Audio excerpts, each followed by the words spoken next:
যে কি দাদা শুতেও হবে, ফাংশনও বিনা পয়সা করতে হবে। মানে কে বলছে? সে নায়িকা। মানে আমাদের টালিগঞ্জ ইন্ডাস্ট্রি? হ্যাঁ, ইন্ডাস্ট্রি। মানে এটা কাকে ফোন করলো? আমি শুনলাম তো অরূপদা আমার বলছে। সঙ্গে রয়েছে গৌতম গাঙ্গুলি, বিখ্যাত মিউজিক ডিরেক্টর তিনি রয়েছেন।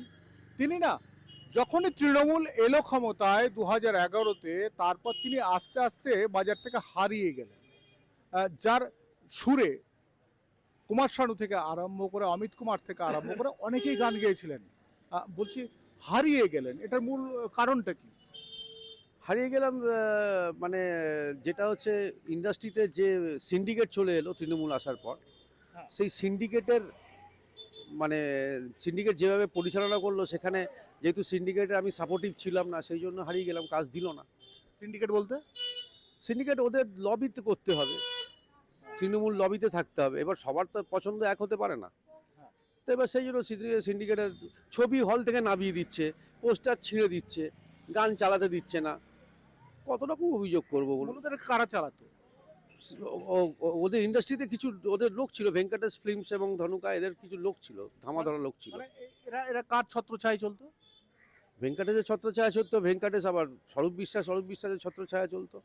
মানে এই যে স্বরূপ বিশ্বাস গ্রেপ্তার হয়েছে, অরূপ বিশ্বাসকে ডেকেছে তদন্তের জন্য, তা এই যে সব কিছু মিলিয়ে এরা কতটা দুর্নীতি করেছে যার ফলে আপনার মতো বহু মানুষের ভবিষ্যৎটা অন্ধকার হয়ে গেছে? একটা ছোট্ট ব্যাপার, আপনাকে একটা ছোট্ট দুর্নীতির কথা বলছি। হ্যাঁ। যে স্বরূপ বিশ্বাস জীবনে আমার মনে হয় না হয়তো বাড়িতে কোনো ক্যামেরায় ছবি তুলতে পারেন। উনি ইন্ডাস্ট্রির ধারে কাছেও ছিলেন না। উনি হয়ে গেলেন ফেডারেশনের প্রেসিডেন্ট, আচ্ছা। অ্যাসিস্ট্যান্ট ডিরেক্টর অ্যাসোসিয়েশনের মেম্বার হয়ে গেলেন। উনি কোনোদিন ডিরেকশন দেননি, অ্যাসিস্ট্যান্ট ডিরেক্টর হয়নি। আমি কেন, ইন্ডাস্ট্রির যে কেউ বলবে। আচ্ছা। ক্ষমতার জোরে হয়েছে। এই যে স্বরূপ বিশ্বাস, অরূপ বিশ্বাস এখানে নাকি টিকে থাকতে গেলে টাকা দিতে হতো, নইলে হ্যাঁ, নইলে নইলে হ্যাঁ। অন্য কিছু? দেখুন একটা কথা বলছি, স্বরূপ বিশ্বাস ফেডারেশনের প্রেসিডেন্ট হবে কেন হয়েছে? কিছু পাবে বলেই তো হয়েছে। কাজ করো, টাকা নাও। এরকম একজন, আমি নাম বলবো না, একটা নায়িকাকে বলতে শুনছি সিরিয়ালে, যে তাকে বোধহয় কিছু তৃণমূলের লোক এসেছিল ফাংশন করতে হবে বলে, বিনা পয়সায়। এবং সম্ভবত অরূপ বিশ্বাসকেই ফোনটা করছিল। অরূপ দা কথাটা কানে এসছে আমার অনেক দিনে, 2015-16 কথা বলছি, যে কি বলবো আপনার বাড়িতে, এটা বলা উচিত কিনা আমি জানি না, খোলাখুলি আলোচনা হোক। যে কি দাদা শুতেও হবে, ফাংশনও বিনা পয়সা করতে হবে। মানে কে বলছে? সে নায়িকা। মানে আমাদের টালিগঞ্জ ইন্ডাস্ট্রি? হ্যাঁ, ইন্ডাস্ট্রি। মানে এটা কাকে ফোন করলো? আমি শুনলাম তো অরূপদা বলছে। আচ্ছা। এবং সবচেয়ে বড় কথা হচ্ছে যে আপনি একটা জিনিস খেয়াল করে দেখুন, ছোট প্রডিউসার আসা বন্ধ হয়ে গেছে তৃণমূল আসার পর। ছবি করলে কে করবে? ভেঙ্কটেশ করবে। ছবি করলে কে করবে? ধনুকা করবে। আর এখন তো কয়েকটা নাম। আর কোথায় দাদা ছোট ছোট প্রডিউসার, ইন্ডাস্ট্রি বলে আর কিছু নেই। না এমনি তো সিনেমা হল উঠে গেছে। হ্যাঁ, তাহলে আপনি একটা কথা বলুন না, রাজনৈতিকভাবে সে যদি খারাপ কথা বলে বা বিরোধিতা করে, খারাপ কথা তো বলেনি, বিরোধিতা যদি করেই থাকে, তাহলে তো আপনি কাজ বন্ধ করে দেবেন। রুদ্রনীল ঘোষ তো ভালো আর্টিস্ট, তো তাহলে বিগত কয়েক বছর ধরে সে কাজ পেল না কেন? এখানেই তো অঙ্ক পরিষ্কার, এখানেই তো পরিষ্কার ক্লিয়ার বলা হচ্ছে যে এখানে চাওয়ার ব্যাপার আছে, পছন্দের ব্যাপার আছে। আচ্ছা, একটা জিনিস এই যে বললেন, এটা তো ভয়ঙ্কর অভিযোগ যে কি গো অরূপদা, শুতেও হবে। মানে এটা কি ইন্ডাস্ট্রি, তৃণমূল আমলে ইন্ডাস্ট্রির কালচার হয়েছে যে মেয়েদেরকে মানে এরকম ভাবে শুতে হবে? এটা কি দাদার বলার অপেক্ষায় থাকে বলুন না আপনি? নাহলে বলুন না, একটা দুর্গাপুজো ক্লাব ঘরের মধ্যে একটা শোয়ার বিছানা কি করতে থাকে? ক্লাব ঘরের মধ্যে তো ক্যারাম বোর্ড থাকবে, তাসের জায়গা থাকবে, টিভি থাকবে। ক্লাব কি আমরাও চালাই না? চালাই। এখানে শোয়ার ব্যবস্থা কি জন্য হলো আপনি আমাকে বলুন তো?